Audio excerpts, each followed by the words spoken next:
பாருங்க பல்ல செமையா இருந்திருக்கும். நான் அதான் ஓடி வந்து நீங்க பிடிக்கிறத பார்த்து பல்ல பாருங்க. சும்மா நாய்ப்பல் மாதிரி எனக்கு வீடியோ அனுப்பி விடுறியா?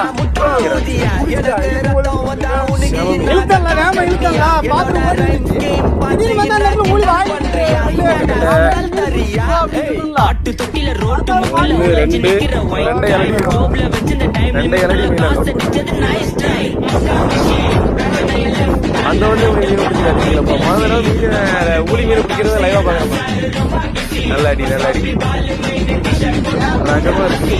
வேற லெவல் அடி. வரி ஊழி கிடையாது, நல்ல ஊழி. கிட்டத்தட்ட ஒரு 2 அடி இருக்கும். 4 கிலோ கிட்ட இருக்கும். 4 கிலோ கூட தான் இருக்கும். பல்ல பாருங்க. மடி பல்ல மீனோட வாய் ஒரு வித்தியாசமா இருக்குல்ல. இல்ல ப்ரோ, புது 30 திரும்ப ஒன்று போட்டு மாட்டி வச்சிருங்க.